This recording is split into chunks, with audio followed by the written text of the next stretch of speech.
জয়গুরু, সবাইকে জয়গুরু। বন্দে পুরুষোত্তমম। আজকে আমার আলোচনা অবশ্যই আমার দয়ালগুরু প্রিয় পরম শ্রী শ্রী ঠাকুর অনুকূল চন্দ্রকে নিয়ে। কিন্তু কথাটা হলো, প্রতিদিনই কিন্তু আলাদা আলাদা বিষয়বস্তু। শ্রী শ্রী ঠাকুর তার 81 বছরের লীলায়িত জীবনে কত কত যে ঘটনা তার জীবনে ঘটেছে, শুধু সেই সময় কেন, আজও কি ঘটছে না?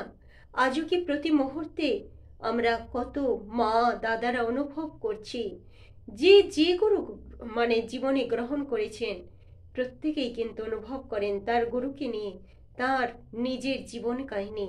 তো এরকমই প্রিয় পরম শ্রী ঠাকুরকে নিয়ে কত সেই কথা কাহিনী সেই সময়কার, যেগুলি সত্যি মানে শুনলে এত ভালো লাগে, পড়তেও ভালো লাগে, বলতেও ভালো লাগে। আর উম, এবং সঙ্গে যদি আমার প্রিয় পরমের শ্রীমুখের কথা থাকে, তাহলে কি বলবো, সোনাই সোহাগা হয়ে যায়। তো তখন শ্রী শ্রী ঠাকুর আছেন নরদেহে। এক মা সেখান থেকে যখন চলে আসার সময় হয়েছে, বাড়ির পথে রওনা দেবে, তখন ভীষণ মন খারাপ। আসলে আমরাও যখন বাপের বাড়িতে আসি, মেয়েরা যখন বাপের বাড়িতে আসে, বাপ মাকে ছেড়ে যখন চলে যেতে হয়, তখন কোন মেয়ের না মন খারাপ হয়। ঠিক একইভাবে সে মেয়েটি কাঁদছে, মুখে কাপড় চাপা দিয়ে বসে বসে। তখন শ্রী ঠাকুর তা দেখতে পেয়ে তাকে ডাকলেন। তখনও সে কেঁদেই যাচ্ছে। শ্রী ঠাকুর বলছেন, ও অশ্রু, অশ্রু মা, মা আমার, লক্ষ্মী মা আমার, একটা গান শোনাবি না? তখন মাটি বলছে হ্যাঁ। তখন শ্রী ঠাকুর বলছেন, খালি গলায় শোনাবি? তখন বলছে, না, আমি খালি গলায় পারবো না। তখন বলতে হারমোনিয়াম আনা হলো, মাটি একটি গান গেয়ে শোনালো।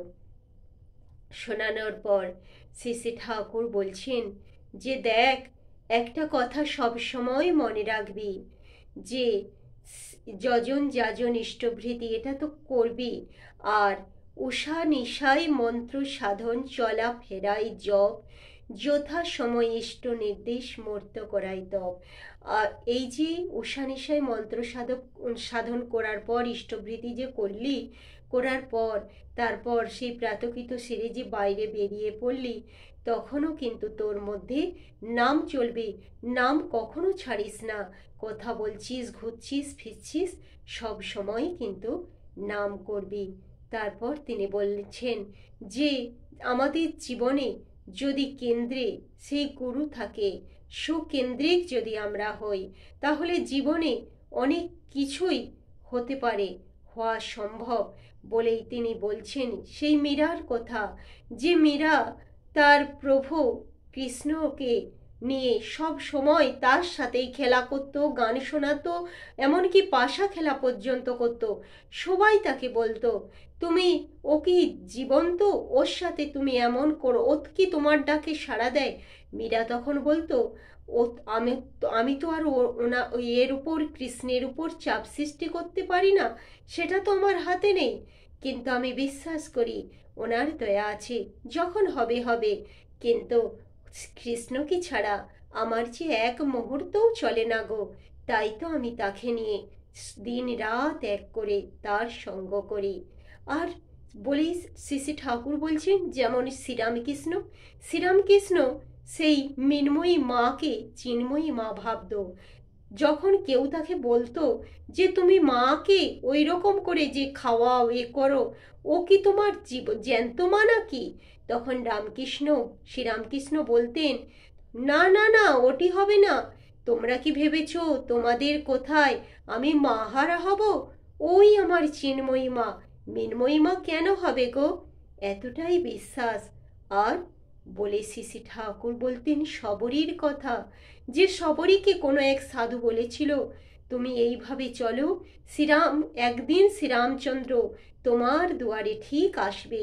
সেই প্রতীক্ষায় কিন্তু সেই শবরী দিন গুনত, কবে সত্যই শ্রীরামচন্দ্র আসবে তার দুয়ারে। এই শ্রী ঠাকুর বলছেন মানুষ 1 ঘন্টা অপেক্ষা কত কিছুই সেই পারে না, সেই হা উতাস করে ফেরে, অধৈর্য হয়ে পড়ে।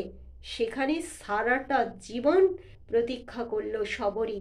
তার চরিত্র দিয়ে, তার চলন দিয়ে, তার সারাটা জীবন দিয়ে প্রভু শ্রীরামচন্দ্রের জন্য অপেক্ষা।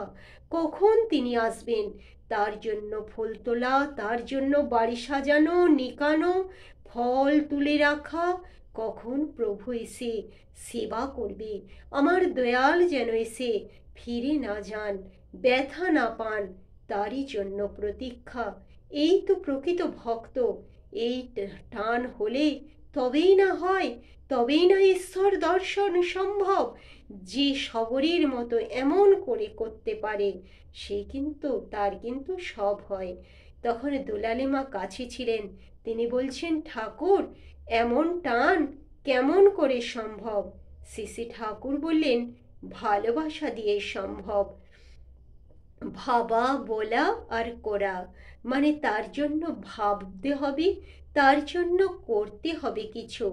মা যেমন তার সন্তানের জন্য হাতে কলমে করে, ভাবে, করতে করতেই তো টান গজায়, তাই না? তাহলে আমরাও যদি প্রভুর জন্য ভাবি, তার জন্য চিন্তা করি এবং কাজ করি, তখন তো তবেই না আমাদের টান গজাবে। হয়তো আমরা সবরই হতে পারবো না, তা সত্য, কিন্তু আমার গুরুর জন্য প্রতিদিন কিছু তো অন্তত করতে পারি, তার সাথে একটু তো কথা বলতে পারি, একটু তো ভালোবাসতে পারি, হৃদয় মন্দিরে তাকে তো একটু ঠাঁই দিতে পারি, তাই না? তো জয়গুরু, সবাইকে জয়গুরু। সবাই খুব খুব ভালো থাকবেন, প্রিয় পরমকে নিয়ে চলবেন। আর আমার যদি এই প্রিয় পরমের কথা শুনতে ভালো লাগে, তাহলে আমার পাশে থাকবেন, লাইক, কমেন্ট, শেয়ার ও সাবস্ক্রাইব করবেন আমার এই চ্যানেলটি। জয়গুরু, সবাইকে জয়গুরু। বন্দে পুরুষোত্তম।